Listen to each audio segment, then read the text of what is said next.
Hey, what's up, yo, it's Manga-sans, here with my WHIRL for October and November of 2020. WHIRL stands for What Had I Read Last, and it's going to be a manga reading log of stuff that I read in the past 2 months. So basically, we're going to go over October 1st, starting with digital stuff, and I do have quite a bit because the site that I buy manga from sometimes does actually offer digital manga. Where I live, that's not necessarily a thing, we mostly get print stuff, but for some reason, this site was offering all of Tokyopop's stuff in digital release format, which I was okay with because Tokyopop is quite expensive. I'm not sure if it's just where I live, but Tokyopop is really pricey for what they are, I feel. I started off the month digitally with Star Collective Volume 1. It really stood out to me just because the cover has extremely nice looking watercolors. I really just like the aesthetic of it. I think that the characters are nice. I like their character designs quite a bit. They're very like elongated, they have sharp chins, they look good. So I was definitely attracted by that. So if you want to know what that looks like, basically, this one is actually one of these spreads from the manga. So it focuses on our pairing of Finn and Nico. Finn is really lazy and his favorite activities are skipping class, smoking, and lounging around. But when his girlfriend actually breaks up with him and tells him to try something different, he is kind of lost. He's kind of at a loss. He doesn't really know what to do. So while he's strolling, he meets this guy in the park named Nico, who is actually stargazing. And Nico is really educated. He enjoys work and he's very serious. He really is the polar opposite of Finn. So Finn becomes really intrigued by him and then he starts flirting and Nico's like, you know what, I'm not into this.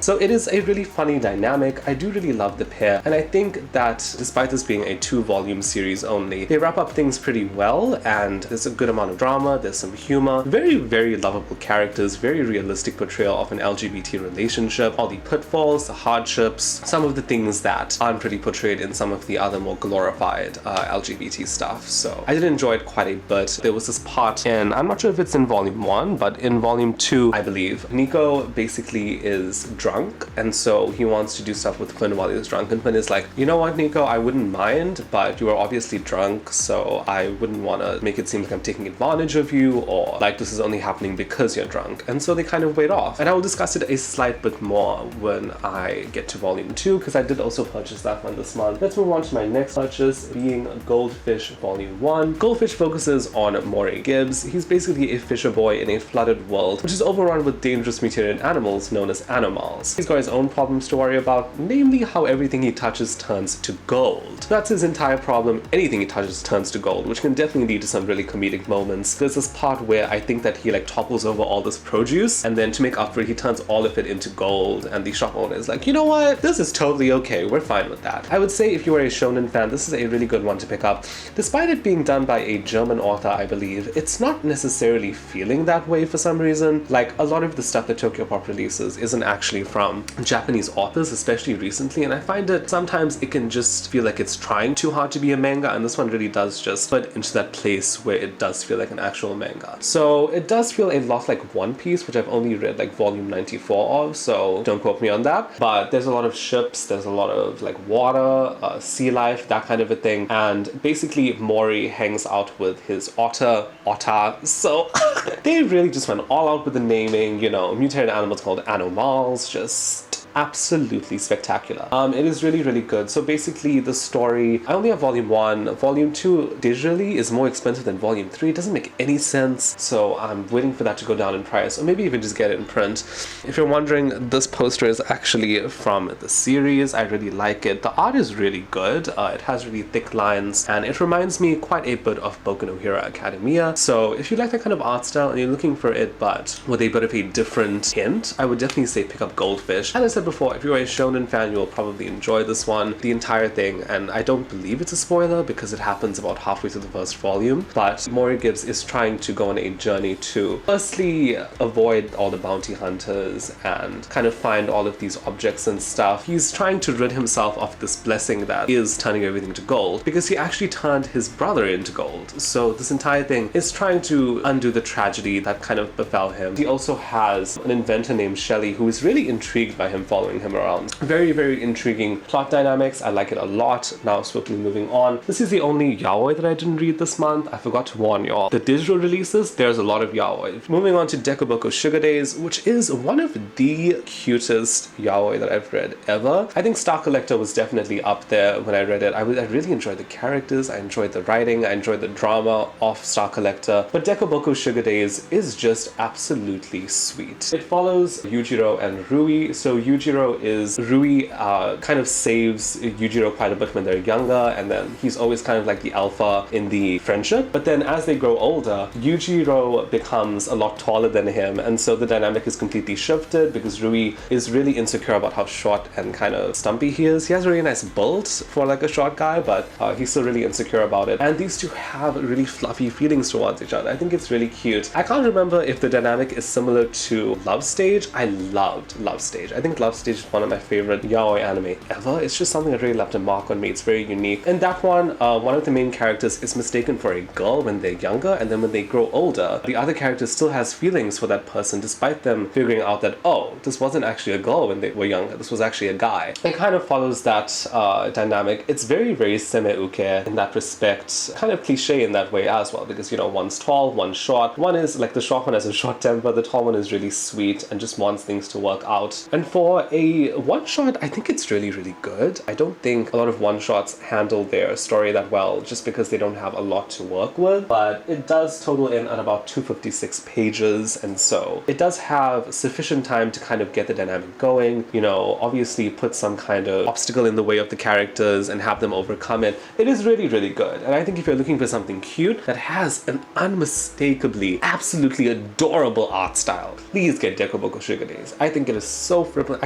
I literally cannot like emphasize how cute this series was. If that is what you're looking for, I highly, highly recommend Dekoboko Sugar Days. And now we move on to my last digital pickup for October 2020, which is Replay. It focuses on Yuta and Ritsu, who have been playing baseball together since they were children. After being defeated in a local tournament over the summer, they must retire from their high school team to study for university entrance exams. So basically, Yuta finds himself unable to give up his lingering attachment to baseball, but also to Ritsu. I wasn't the biggest fan of this one. The thing is, a lot of Fujoshi who picked this up are really a big fan of the series, and I can see why. I think it's illustrated really well. I can't deny that. I think the art style is really attractive, but something about it is just really not my thing. I think it feels a bit too cliche, and it's not really leading into those cliches well. It kind of feels like Yuta is in this one-sided affection towards Ritsu because they always play baseball together, and Ritsu is just kind of cold towards him. I really, really dislike yaoi or yuri that does that, which is why I really dislike Breath of Flowers. This one also has a like baseball element that I don't think it does that well. To be completely honest, I don't really like sports, so it wasn't that engaging to me. It also clocks in at 192 pages. Despite it being a one-shot, it doesn't have a lot of room to breathe. I don't know, something about it is just like lacking in my opinion. So I wouldn't really recommend Replay as much as say Dekoboko Sugar Days or Star Collector. We're going to move on to Star Collector Volume 2. So I got this one before Replay, which I totally forgot about, but Star Collector Volume 2 is equally as good. It kind of goes more into the drama aspect of the series, which it does super well. Star Collector is also by a German author, and it's really unnoticeable. Sometimes the shirt is in German, and something about that is so... it's new, because sometimes you'll see kanji on shirts and stuff in like manga, but this one has like German words. I found it really intriguing actually, just because it just felt so different in like that aspect, just little things here and there telling you, you know what, this manga isn't actually from Japan, but it does feel a lot like it is. Star Collector ends off really well. It ends with a bit of a graphic scene, which obviously the story has been leading up to that, so it makes a lot of sense that that's how it would end. Something I do like about the series though is it does also highlight safe sex amongst LGBT pairings, and I also like that a lot. I think it's really important. I think sometimes a lot of LGBT stories do not talk about safe sex. Sometimes even feels a bit not really consensual, but this one was entirely consensual. We finally get that kind of moment of, okay, these characters are finally together, and it's a really good feeling. I will also say I really do like the drama. I think this one has an abusive father. I think it's Nico's. I think Nico's is the one who has the abusive father, and so Fun is kind of, because Fun is the way that he is, he's not good at dealing with this emotional stuff, but he's trying his best for Nico, and I think it's really, really adorable, and the art is really good. And we're going to end off on a bit of a sour note. We're ending with Dark Metro Volume 2. I'm not going to talk about this one very much. I got it because it was super cheap, and there was a reason why it was super cheap. There's always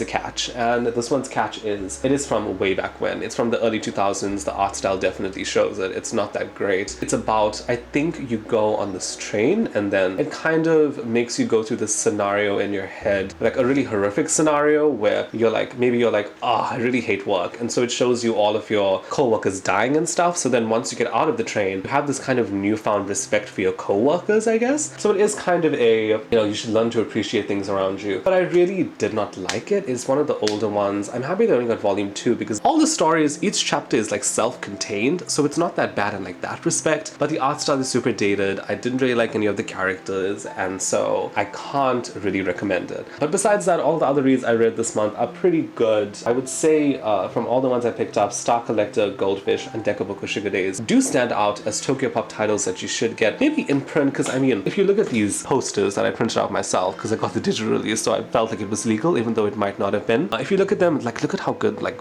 I mean, look at how good the art looks. So, if you were into that kind of stuff, definitely give it a try. I think both are definitely worth your time. And that about does it for my digital releases. We're now going to move on to my print releases that I read for October 2020. I only have 2. Let's just get it over and done with, shall we? Starting with my print editions for October 2020, we have Omnibus number 1 of Naoki Urasawa's 20th Century Boys. This one is really fantastic, and it can be called a perfect edition because the release quality is pretty awesome, but also because the contents of this are really good. The story, the characters, the general development, every single thing is perfection. It is a genuine 10 out of 10, and there is nothing that I can say that should deter you from getting it. I will give you a bit of a heads up though. All of the SFX are remained in Japanese kanji. I'm struggling to find a page.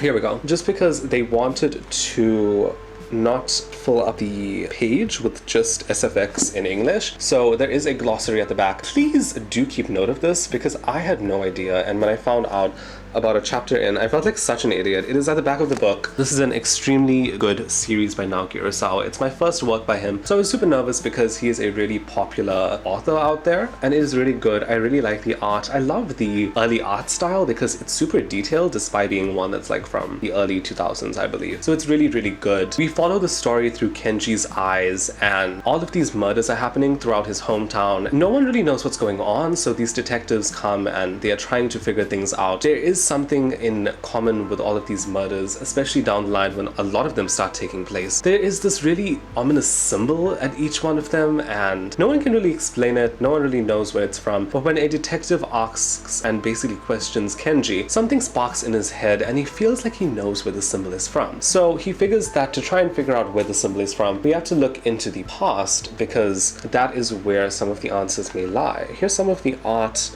And this is back in 1969 when Kenji and his peers are quite young, but we also follow them, as you can see here, later on in their life. I believe that's in 1970 something. So we go back and forth, and that is my favorite method of storytelling. I love How to Get Away with Murder, which is a series because of that. It goes in the past to try and determine the mysteries of the present. It is really good. It has elements of thriller, a horror, kind of a murder mystery, and I'm only saying horror because there are themes of the occult in this, and it does really dive deeply into what an occult is and how its members can be somewhat brainwashed by the leader of the occult. And so because there is this really creepy occult, people are trying to connect whether it is related to these murders occurring. Is it maybe a ritual sacrifice or something? It is a really intriguing read. It's such a page turner. Like, I cannot believe how fast I slid through this volume. I don't know if it's a 2-in-1 or a 3-in-1. It's an extremely good read, extremely fast, despite being kind of wordy as well.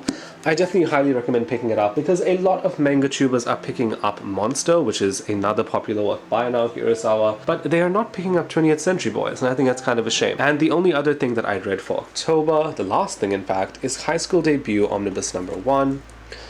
I gave my opinions on this one quite heavily in my November/December manga haul, so if you haven't checked that one out, do check it out. I think it's really good because I think at the time it came out, it was probably really revolutionary. It kind of turns all of these shoujo tropes on its head, and I think it's really intriguing in that manner. It starts off as a story that is very superficial.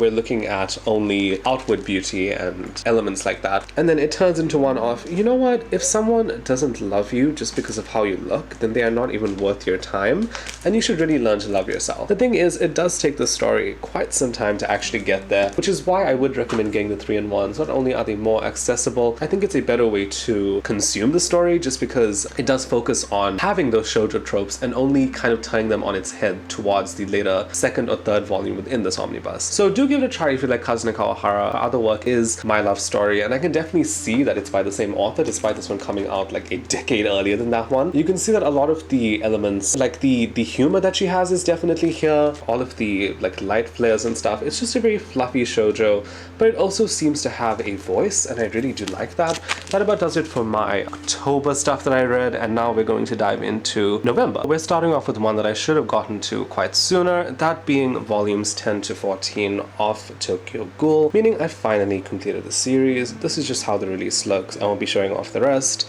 but here's volume 10, 11, and 12 for now. These are really, really good. I will say that Viz's decision to make this a SIG is definitely desirable, because a lot of the art in this is just really splendid and should be viewed in this kind of format, in my opinion. So here is some of the art. I will say that if you didn't like the way that Route A, I believe that is the second season of the Tokyo Ghoul anime, if you didn't like how that one ended, this one does have a completely different ending, so it was really kind of a relief getting to the end of Tokyo Ghoul and not having as much heartbreak, I will just say. So this one's ending isn't as depressing as the other one, or doesn't leave you hanging quite as much. And then here is volume 14, just the inside. I just want to show this panel. It's really, really gorgeous. I do think that Sui Ishida's art definitely improves as the series goes on, and towards the later volumes it is just absolutely drop dead gorgeous. I'm going to get these out of the way and put volumes 13 and 14 real quick. Those two have really simplistic and nice covers. And something that I noticed is Tokyo Ghoul Re doesn't really have these simplistic covers that Tokyo Ghoul has. When it comes to me, I really do enjoy really simple kind of solid color backgrounds, which Tokyo Ghoul doesn't necessarily have, but sometimes they do. I think the dynamics are a lot more fleshed out in the manga, and it is a must read if you are a Tokyo Ghoul fan. The manga does it so much better than the anime. It's almost funny, to be honest. And the Tokyo Ghoul Re box set gets cheaper. I do plan to pick it up. I'm going to be naming these WHIRL videos after the volume that I enjoy the most within what I read in this month. So I named this one Bird Burdens because of this next one, which is Toritan, volume 1. This was a shockingly good read, and I say shockingly because I really, really liked it. It had a really good sense of humor. The characters are easy to love. It basically follows Inusaki, who I believe is a private detective, but everyone in the neighborhood treats him as a, you know, someone who like does all the chores in the neighborhood, so it's really like does odd jobs, so it's really funny in that respect. I think the synopsis gave away to me this might be an absurdist comedy, and it definitely is. I mean, Inusaki can talk to birds, so it gets to some really funny occasions. Sometimes birds will just poop on him, you know, because they're like, okay, why are you talking to me? I'm gonna poop on you right now. And sometimes birds will just simply fly away, which we as humans can't just do. If we're in the middle of a conversation that we don't like or do not want to be in, we can't just fly away. But these birds have no chill. They are so funny. It is a really good series. It has a good sense of warmness, and I think that it is really funny. I'm just trying to find a page. Like here, this is one of the chapter covers. Look at how funny that looks. It is really, really good. I think if you're looking for a manga that is slightly more, I suppose, different from some of the other yaoi that we've gotten this year, I would definitely recommend getting Toritan. I will say the second volume, I believe, is the final. It's only coming out in March, so if you want to wait and collect it, I totally understand. Personally, I do not mind because I will be rereading volume 1. That's how much I enjoyed it. This one does say there's like a warning for explicit content and stuff, and I believe that the manga kid was super confused about this. It's also rated M over here, so it's either volume 2 is going to have some explicit content, or that explicit content warning is there because Inusaki actually falls in love with this crow on the cover. I think that's somewhat strange just because he's literally falling in love with this bird, and to me that is kind of weird. It's kind of a weird concept. So I'm thinking maybe that's why it has the mature rating, but we will find out in volume 2. The entire thing is really interesting. Basically he falls in love with this crow, and then this guy named, I can't really remember his name, but he's over here. And basically he starts living where Inusaki lives, like in that same building. And so he starts to notice similarities between Kuro and this guy who is the landlady's son, I believe. And so he starts to think, wait, is this bird this guy, or like, what is going on here? So it's very, very strange. I think the interactions between the characters are hilarious and a lot of fun, very endearing. If you're looking for a different BL, as I said, please pick that one up. Next up, we actually have a book which is called The Astonishing Color of After by Emily XR Pan. This one is known to be quite the tearjerker, and I was looking for a good cry because manga and books do not make me shed a tear, and they never have. This one actually didn't make me cry either, so I'm kind of still looking for that one that really, you know, makes me cry. But it basically follows the sudden death, suicide of her mother, and her kind of going on this journey of recovery, but also just trying to figure out why she killed herself. I mean, the only thing that her mother left behind was this suicide note that she actually threw in the trash because she wasn't planning for anyone to see it. But I believe it said, "I want you to remember," or something to that effect. Yeah, that she wants Lee to remember. And so Lee goes on this journey of self-discovery and trying to figure out what her mother meant by these final words that she left behind. It is a really, really depressing read, and I think that you have to be in a certain mood to actually pick it up and read it, just because it is such a heart-wrenching read. It really is quite bad. I will say it is definitely worth your time, so pick up the hardcover. I got this paperback and it is super fragile, so it already has so many dents and stuff. Although it does have a matte finish, you know, we do have some embossing on the title, so I love that a lot. Lee tries to get to the past to try and discover why her mother offed herself like this. So she goes all the way to Taiwan, which is the home to her mother's parents, her grandparents, who she had never met before the suicide of her mother. And so, you know, she's trying to figure out, like, what was my mother like in the past? What led her to doing what she did? There are so many weird elements in this book, like she has a friend, her friend's name is Axel, and basically they always ask, like, what color are you? Meaning, like, how do you feel right now? It is a really nice, beautiful concept because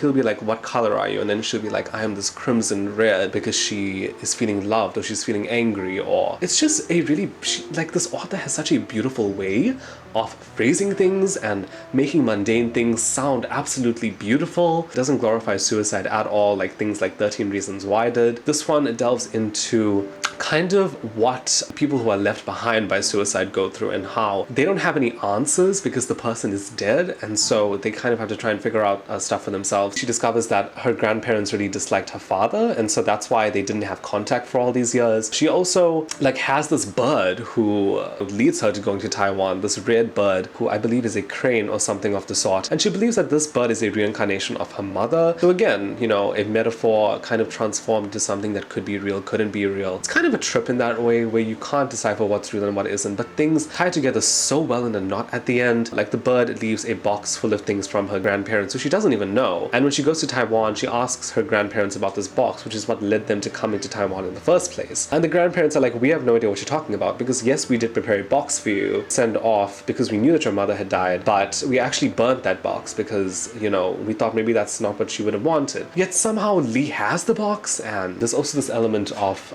incense where basically she has to light this incense to, like, remember something. Chapters that have the incense in it look like this. It has the smoke. It is really interesting. It's called Smoke and Memories, those chapters. And so she kind of goes through the memories, kind of like a ghost going through the memories, looking at the past. It's really interesting. There are so many interesting dynamics. I think if you're looking for a good cry, maybe get this one if, you know, literature does make you cry. Personally, that's not what it does for me. But it is a really, really good story. It's so, so good. Really good recommendation for a book, I think. And we are going to move on to the next one, which I don't actually have because I sold it off. It came with shipping damage. I damaged it further in the back by, like, peeling off tape, so I had to send it off, which is Scarlet Soul Volume 1 by Tokyopop. Tokyopop releases are super fragile, so do not even try to put a plastic cover on them or put tape anywhere near them, because they will rip. They will most definitely rip, compared to, like, Vols and other publishers. This one is, the covers are pretty bad. They do rip like that. Do keep note of that. I left out the last chapter because I do plan to, like, recollect this further down the line when it gets cheaper. I really hope that it does, because it's quite pricey at the moment. If not, I will just get it digitally and I will include that in my next haul haul because I know how to actually implement digital reads into my hauls now, so I'm really proud of that. But Scarlet Soul is really good. If you're looking for a Yona of the Dawn clone, that is definitely it. The art is super drop dead gorgeous. It's very good, very unique. So I think that's one of its redeeming qualities. Our main character kind of starts off as a princess who, you know, doesn't really know what she's doing, is kind of ditzy, and because of circumstances, she's forced to become someone who can genuinely be the leader of the land and can genuinely bring the castle to like back to the integrity of like how it was previously. I think it's a pretty good read if you enjoy Yona of the Dawn. Following the Astonishing Color of After, we have another manga in Platinum End Volume 2. I really did enjoy this volume. I think it solidified that I do want to continue collecting this series. Volume 1 was pretty average, but Volume 2 definitely dives into what the series could be in terms of being pretty good. So again, it does follow Mirai. It's basically a battle royale where angels gift the 12 people chosen with special abilities, such as if you shoot someone with this arrow, they will fall in love with you and they will basically be under your control. If you shoot someone with this arrow, then they are dead. The one thing I found really interesting in Volume 2 is discovering that some people don't have those type of arrows. So some arrows, some people have and like others don't. So it is such like a gamble as to who has which arrows, and so you never really know. I will say that compared to Death Note, which I'm currently reading, I don't think it's as good, but if you're looking for a recent work by the pair, I would suggest picking up Platinum End. I do think it's worth your time. Some of the side characters I think are a lot better than the main character, Mirai. I don't really like Mirai. It doesn't really feel like... He feels really two-dimensional, which is really, you know, which is really ironic because he literally is, but some of the other characters, side characters, are a lot more intriguing and have kind of better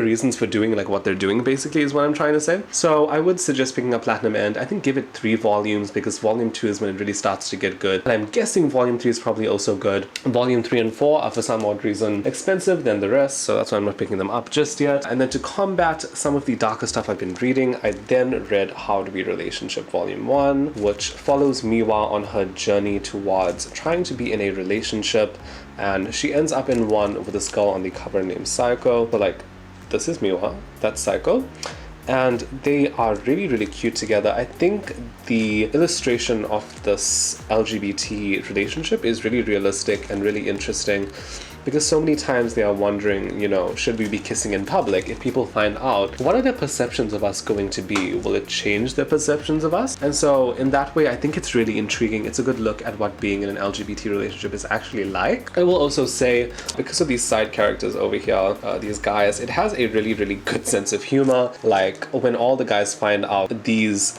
girls are together, instead of being freaked out and weird out, being like, oh, that's disgusting, they're like, well, how do girls do it though? And so there are so many funny moments within this. I think the art is really simplistic, but one that grows on you because it's really digestible. So I really do like it. If we're looking for a book recommendation, The Astonishing Color of After is fantastic, so do read that one. My favorite book from this entire haul was definitely Toritan. If you're looking for a good yaoi, please pick up Toritan. I think that you are really going to enjoy it. And that about does it for my October and November reading log, or WHIRL, What Had I Read Last. If you like the video, make sure to like and subscribe. It really does help the channel grow. Thank you so much for watching, and do tune in next time. This has been Manga-sans signing out.